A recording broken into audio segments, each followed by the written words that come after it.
우리는 나이 들어 혼자 사는 어르신들을 보면 많이 쓸쓸하실 텐데, 외로우실 텐데라며 연민과 동정어린 말을 하기도 합니다.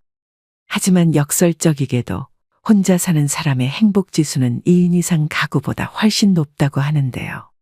특히 60대 이상 여성의 경우 혼자 살 때 오히려 행복지수가 수직 상승한다고 합니다. 연구에 따르면 노후의 행복지수는 자녀의 유무와도 관계가 없다고 합니다. 자녀가 있다면 모두 출가외인이라고 생각해야 마음이 편하죠. 어버이날 꽃 한 송이로 만족하듯 마음의 약간의 욕망도 비워야 노년을 홀가분하게 살 수 있습니다. 과거에는 자녀와 함께 사는 것이 당연한 것이었지만 지금은 함께 살지 않는 것이 현명한 것이라고 사고관이 바뀌고 있습니다. 나이 먹을수록 자기 자신만을 위해 살아야 합니다. 진정한 나를 만들기 위해서는 고독과 함께하는 시간이 반드시 필요하죠. 근데 의외인 건 혼자인 게 얼마나 행복한지 아는 사람이 드물다는 사실입니다. 사람으로 외로움을 극복하려 하게 되면 결국 사람으로 인해 다시 외로워지게 됩니다. 스스로가 온전해야 남에게 내줄 자리 하나도 생기는 법입니다. 외로우면 결국 남에게 집착하게 되고 괴롭히게 됩니다. 하지만 혼자 산다는 생각은 왠지 외톨이가 된 것 같고 이기적이라는 걱정이 앞서기도 합니다. 왜일까요? 불안하고 고독을 견디지 못하기 때문입니다. 그런데 이런 문제에서 명쾌한 답을 얻어 나이 들수록 혼자 지내는 것이 편안하다고 말하는 중년 노년들이 있습니다.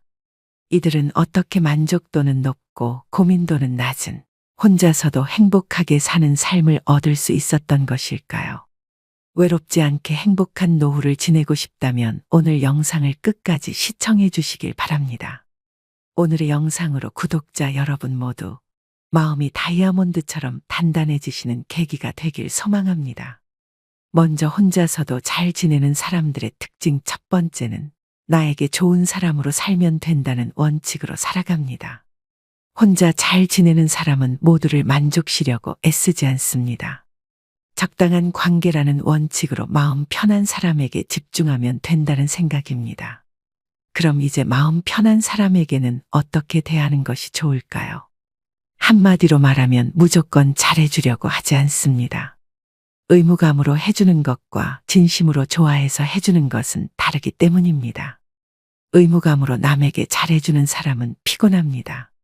타인에게 자신의 감정을 들키지 않으려고 말 한마디, 행동 하나에도 주의를 기울이기 때문입니다. 타인은 잘 돌보면서 정작 자신은 돌보지 않는 사람의 마음은 과연 건강할까요? 남에게 무조건 잘해준다고 해서 그것을 모든 사람이 알아주는 것도 아니더군요. 이런 기대가 관계에서 갈등으로 이어지는 경우가 많습니다. 나는 힘이 붙이도록 잘해준다고 했는데 상대는 좋아해주기는커녕 모르거나 오히려 불만인 경우가 있습니다. 억울하고 상대가 밉습니다. 그런데 상대도 같은 마음이라면 어떨까요? 말이 통하지 않고 돌파구는 없는 것처럼 느껴집니다.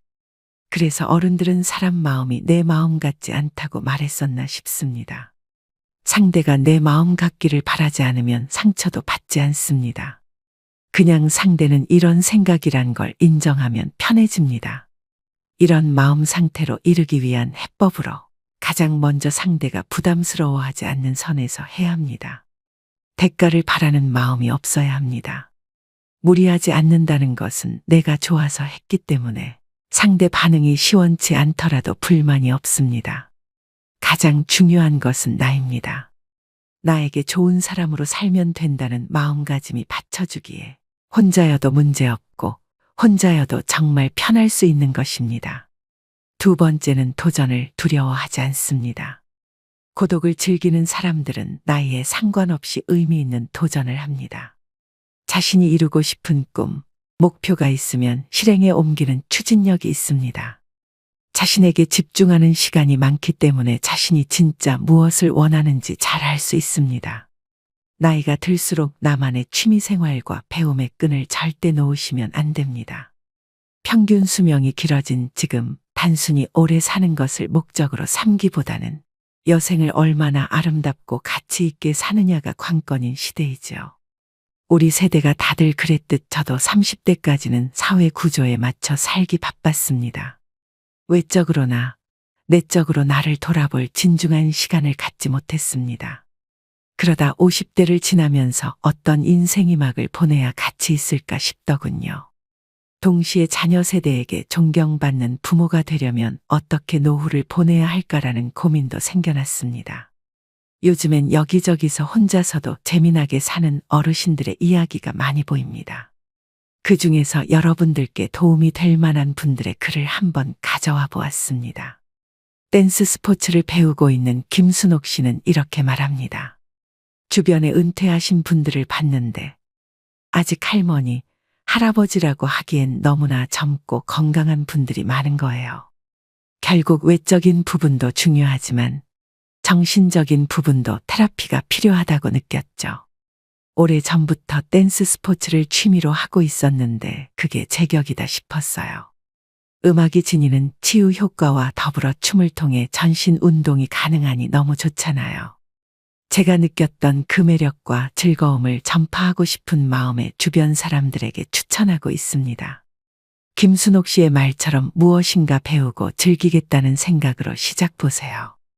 굳이 학원이나 문화센터가 아니더라도 책을 보며 배워도 좋고 유튜브로 공부해도 좋습니다. 무슨 취미든 본인에게 맞는 것을 하면 됩니다. 굳이 같이 가자고 권유하여 친구들과 마음 상할 필요도 없습니다. 마음 맞으면 같이 하면 좋고 대화를 해도 좋습니다. 세 번째는 모든 사람들에게 인정받으려고 하지 않습니다.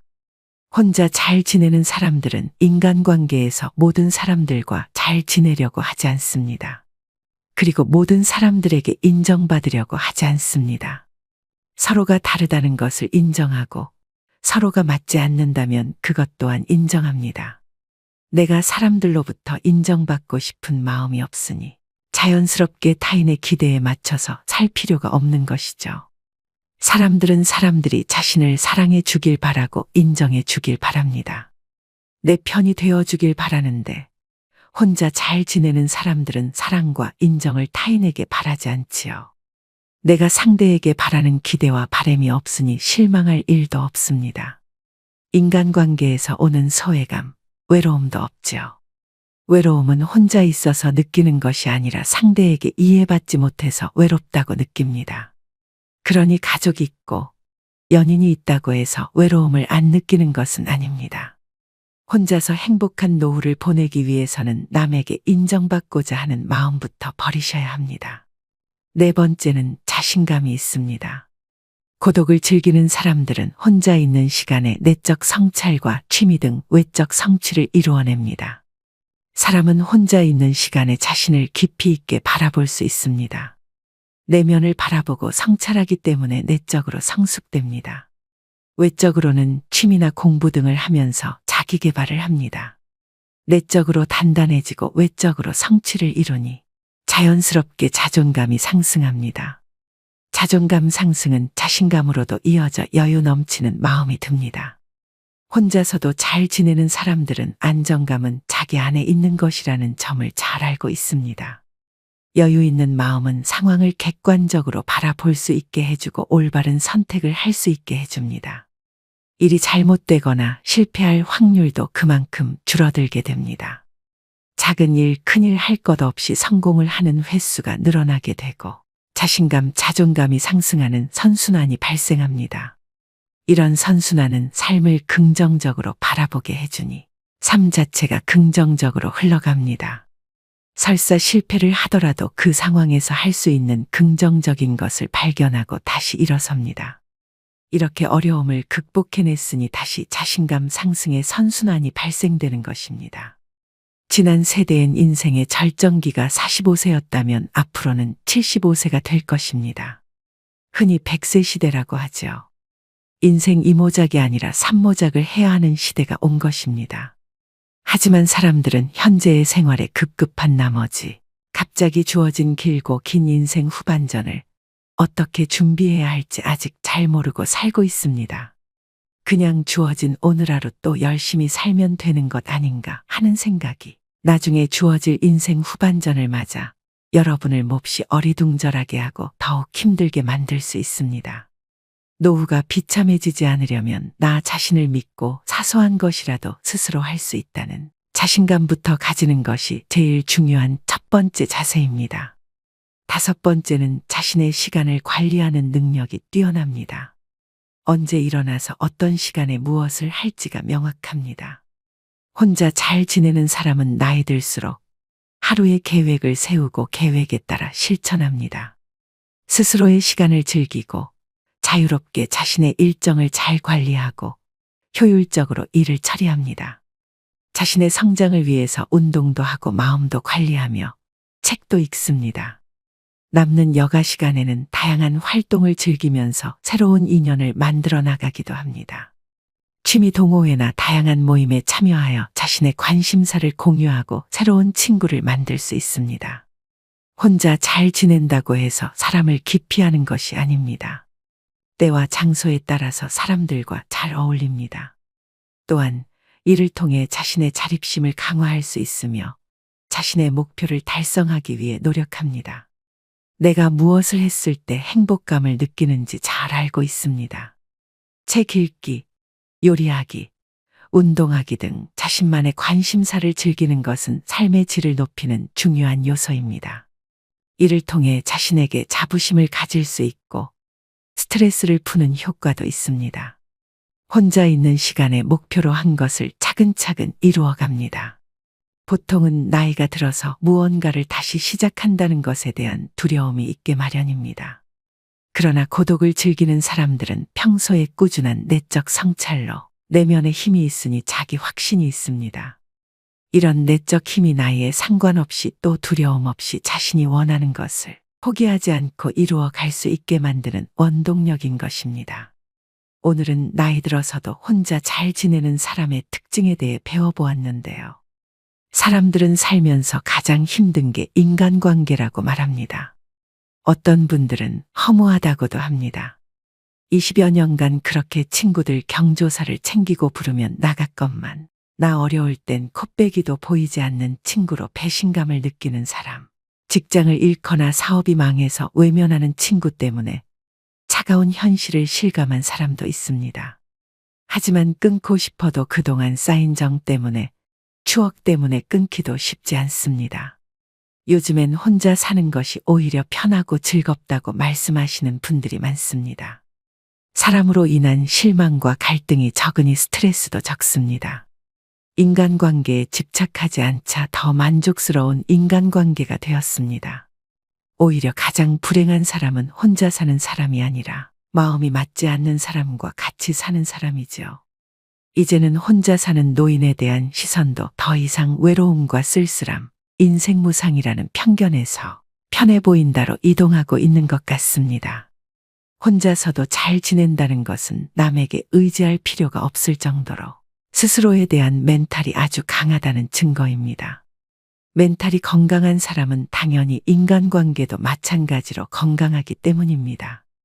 반면 혼자서도 잘 지내지 못하는 사람들은 타인에게 지나치게 의존하면서 인간관계에 다양한 문제를 일으키는 경우가 많습니다. 사람과 인간관계가 힘들다고 말하지만 사실 외로움이 힘든 인간관계를 자초하는 경우가 적지 않습니다. 외로움을 피하려고 할수록 더 휘둘리고 약해지기 쉽습니다. 주체적이고 독립적인 한 인간으로서 삶의 균형을 이룰 수 있게 혼자만의 시간이 반드시 필요합니다. 말씀드린 5가지를 꼭 실천하셔서 나의 행복을 남에게 의존하지 않는 여러분이 되시길 바랍니다. 마지막으로 자식과 며느리와 같이 살면서 하루가 멀다 하고 온갖 구박을 당해내다 다시 고향으로 내려와 홀로 서기를 시작하신 70대 할머니의 사연을 들려드리겠습니다. 노후에 비참해지지 않기 위해서 오늘의 지혜가 여러분들에게 삶의 걸음이 되었으면 하는 바람입니다. 할머니는 남편과 슬하에 5남매를 두었습니다. 하지만 어부였던 남편은 배를 타고 나갔다가 사고를 당해 뇌사 상태가 되어 식물인간으로 돌아왔습니다. 할머니는 살림만 하시다가 갑자기 가장이 되어 남편 병원비에 어린 5남매를 돌봐야 하는 상황이 되었습니다. 그래서 새벽부터 일어나셔서 수산시장 가서 생선 다듬고 시간 나면 다른 식당 가서 설거지 하시면서 그렇게 죽어라 일에 돈을 벌었습니다. 그런데 장남이 운동을 잘해서 학교 선생님은 그쪽으로 나가기를 바랬는데 집안 형편을 아는 착한 아들은 자기 꿈을 접었습니다. 자식을 못 밀어주는 가슴 아픈 엄마 마음을 알았는지 아들은 이렇게 말해 주었습니다. 엄마 나는 괜찮아. 이런 상황에서 내가 계속 운동을 하겠다고 하는 것도 말도 안 되지. 나는 그냥 빨리 학교 졸업해서 우리 동생들 키우는 게 목표야. 아빠 병원비도 내가 벌어서 낼게. 내가 빨리 어른이 되었으면 좋겠어. 그래야 엄마를 도울 수 있잖아. 할머니는 너무 가슴 아프면서도 한편으론 이런 장남이 너무 든든했습니다. 그렇지만 할머니는 이 말 밖에 할 수가 없었습니다. 아들, 엄마가 많이 미안해. 하지만 아들은 오히려 엄마를 이렇게 안심시켰습니다. 사람이 사정이 다 다르잖아. 그러니까 엄마는 나한테 미안해하지 마. 내가 얼른 졸업해서 엄마가 덜 힘들게 해줄게. 동생들도 내가 챙길 거야. 알겠지? 그리고 아들은 실제로 고등학교를 졸업하고 바로 인근에 있는 공장에 취업했습니다. 그리고 번 돈을 어머니에게 다 주었습니다. 그래서 할머니도 약간은 숨을 쉴 수 있었습니다. 할머니는 약속을 지켜주는 아들이 너무 고마웠습니다. 내가 돈을 벌기 시작하면서 우리 집 형편이 많이 나아졌어. 엄마도 이제 잠자는 시간이 늘었습니다. 내가 없었다면 엄마는 동생들을 데리고 길거리에서 살았어야 해. 그래 엄마가 이제 부담이 덜 된다니까 너무 기뻐. 나도 내가 돈을 벌 수 있어서 정말 다행인 것 같아. 할머니는 동생들을 위해 희생하며 돈을 버는 장남을 보며 마음이 아프면서도 참 대견했고 고마웠습니다. 그렇게 힘든 상황에서도 서로에게 기대며 잘 살고 있었는데 어느 날 한 가지 좋은 소식이 들려왔습니다. 엄마, 나 만나는 여자가 생겼어. 아마 조만간에 이 사람이랑 결혼할 것 같아. 우리 동네 근처 도시에 사는 여자인데 내가 일하면서 오며 가며 만나게 됐어. 어리지만 예쁘고 착해서 이런 사람이라면 결혼해도 되겠다 싶더라. 할머니는 든든한 기둥이 되어줬던 고맙고도 미안했던 장남이 이제 결혼을 한다고 하니 죽어도 여한이 없으셨습니다. 곧 장남은 며느리가 될 여자를 집으로 데려왔습니다. 할머니는 젊어 시집살이를 심하게 당하셔서 며느리가 행여나 불편할까 첫 만남부터 며느리를 많이 챙기셨습니다. 그런데 다행히 첫 인사를 하러 온 며느리는 할머니의 음식도 잘 먹고 말도 어찌나 곱게 하는지 아들이 말한 대로 착하고 예쁜 아가씨였습니다. 그런데 이상하게도 며느리는 결혼하고는 태도가 완전히 바뀌었습니다. 예를 들어 남편이 누워있는 평상을 지킬 때 아들이 같이 있으면 살갑게 굴고 일도 잘 돕는데 아들이 자리를 비우면 소파에 누워서 핸드폰 하기 바빴습니다. 하지만 할머니는 며느리에게 아무 말도 하지 않았습니다. 무엇보다 자신을 그렇게 괴롭혔던 시어머니와 똑같은 사람이 되는 게 죽기보다 싫으셨나 봅니다.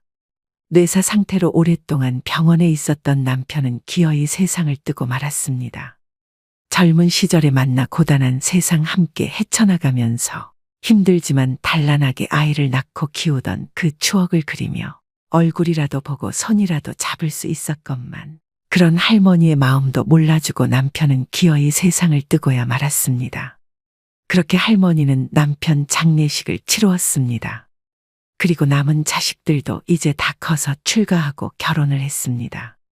그래서 이제는 조용히 혼자 살게 된 할머니였습니다. 그러자 장남은 혼자 사는 엄마가 걱정이 되어 같이 살자는 제안을 해왔습니다. 하지만 할머니는 단번에 거절하셨습니다. 아휴 됐어. 나는 너희 할머니한테 시집살이를 너무 많이 당해서 며느리들 괴롭히는 거는 딱 질색이야.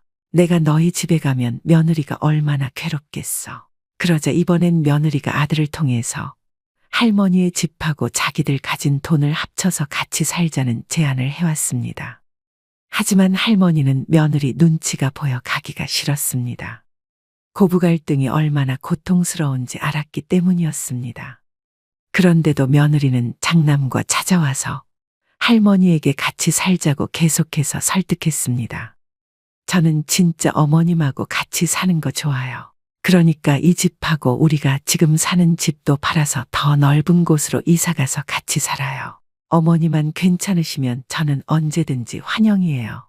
할머니는 그런 며느리의 진심 어린 설득에 남편의 사망 보험금과 집 한 돈, 그리고 비상금까지 수중에 있는 모든 돈을 다 모았습니다. 그렇게 할머니는 남는 돈이라곤 한 푼도 없는 상태로 아들 명의로 된 새 집으로 들어가게 되었습니다. 그렇게 할머니는 장남네 집에서 함께 살게 되셨는데 현실은 할머니의 생각과는 너무 달랐습니다. 며느리가 완전히 딴 사람이 되어 있었기 때문입니다. 결혼 전에 보았던 살가운 사람은 어디 가고 마치 다른 사람처럼 돌변해 할머니를 하대하기 시작했습니다. 어머니, 화장실 청소 이거 제대로 하신 거예요. 물때가 다 안 지워졌어요. 그러면서 자기는 친구랑 약속이 있다며 손주를 맡기고는 나가버리기 일쑤였습니다. 그렇게 며느리는 시어머니를 청소부터 음식까지 온갖 것을 시켰습니다. 마치 파출부나 가정부가 따로 없었습니다. 할머니도 처음에는 외로운 노인네랑 같이 살아주는 것이 고마워서 청소며 빨래며 나서서 했었지만 며느리의 행동은 날이 갈수록 심해졌습니다. 하지만 할머니는 아무 말도 하지 않았습니다. 아니, 할 수 없었습니다. 남편의 사망 보험금과 할머니의 재산으로 아들의 부부는 서울에 있는 대단지 고급 아파트로 이사 왔지만 할머니는 막상 그 혜택을 누리지 못했습니다. 그래도 아무 말 하지 않으셨습니다. 할머니가 살면서 가장 힘들 때 힘이 돼주니가 장남이었기 때문입니다. 할머니는 가족을 위해 희생해준 장남에게 평생 미안한 마음뿐이라 차마 며느리에게 싫은 소리를 할 수 없었습니다. 하지만 며느리는 손자를 키우며 힘든 일은 다 할머니를 시켰습니다. 손주를 유치원에 보내는 것도 데리고 오는 것도 할머니 몫이었습니다. 할머니는 이제 나이가 들어서 몸이 마음대로 움직이지도 않았습니다. 언니, 우리 엄마가 식모예요. 우리 엄마가 언니한테 어떻게 했는데 언니가 우리 엄마한테 이러면 안 되죠. 어느 날은 보다 못했던 할머니의 딸이 며느리에게 이렇게 따졌습니다. 하지만 며느리는 그때부터 심사가 뒤틀렸는지 이제 노골적으로 불만을 표출하기 시작했습니다. 늙었으면 조용히 산속에나 있지 요양원은 괜히 있나. 그런 데서 요양하면서 살면 될 거 아니야 라면서 할머니 보고 들으라는 듯이 크게 혼잣말을 하거나 심지어는 할머니가 집에 있는 것까지 눈치 주기 시작했습니다. 아들은 일이 많아서 회사에서 밤늦게까지 일했기 때문에 할머니는 집에 있는 것 자체가 지옥과 다름없었습니다. 하지만 끝까지 할머니가 대꾸를 하지 않자 며느리는 약이 바짝 올랐는지 아예 할머니 옆에 와서 이렇게 얘기했습니다. 늙으면 그냥 죽는 게 자식들 위하는 건데 어머님은 그것도 모르세요. 하긴 모르니까 이렇게 자식 집에서 얹혀 살지. 이런 며느리의 표독한 모습에 할머니는 이제 경기까지 났습니다. 자다가도 환청이 들리고 꿈에서도 며느리가 나타났습니다. 그러던 어느 날은 손주를 보던 할머니가 다리를 헛디뎌 넘어지고 말았고 왼쪽 발목과 무릎 그리고 골반뼈가 아파서 한동안 누워 있어야 했습니다. 그래서 당연히 집안일을 할 수가 없었습니다.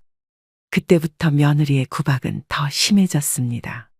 할머니는 너무 속이 상해 혼자서 울기도 했습니다.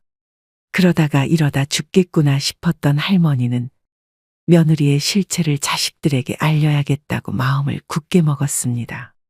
그리고 그날부터 장남이 사준 핸드폰으로 며느리가 하는 막말들을 녹음하기 시작했습니다. 그렇게 아무 대꾸 없이 녹음을 하던 할머니는 한 달 뒤 아들에게 말해서 자식들을 다 불러 모았습니다. 그래서 장남의 아파트에 자식들이 다 모였습니다. 할머니는 목소리를 가다듬고 말했습니다. 내가 해준 게 없어서 그동안 참고 살았는데 이제는 도저히 안 되겠다. 저 못된 것이 평소에 나한테 어떻게 했는지 똑똑히 들어. 그리고 할머니는 핸드폰에 녹음된 며느리의 막말을 틀었습니다.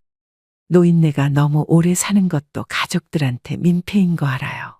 적당히 살다가 죽는 게 자식들을 위한 길이라는 거 꼭 명심하세요. 나 같으면 그냥 스스로 요양병원으로 걸어서 들어가고 말지.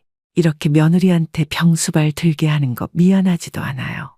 그렇게 그 길지도 않은 할머니가 누워있던 기간에 쏟아졌던 며느리의 잔혹한 폭언이 폭탄처럼 거실에 울려 퍼졌고 핸드폰에 녹음된 며느리의 음성이 다 끝나고도 거실에는 한동안 정적이 흘렀습니다.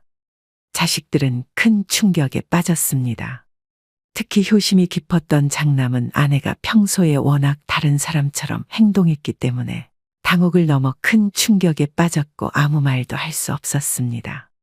내가 이럴 줄 알았어, 오빠. 당장 저 여자랑 이혼해. 이 집 다시 팔아서 엄마한테 받은 돈도 다 돌려주고. 여자는 여자들이 안다고 진작부터 어렴풋이 눈치를 채고 있었던 딸들이 일제히 난리를 쳤습니다. 엄마 돈 안 돌려주면 자기들이 가만 안 있을 거라고 으름장을 놓았습니다.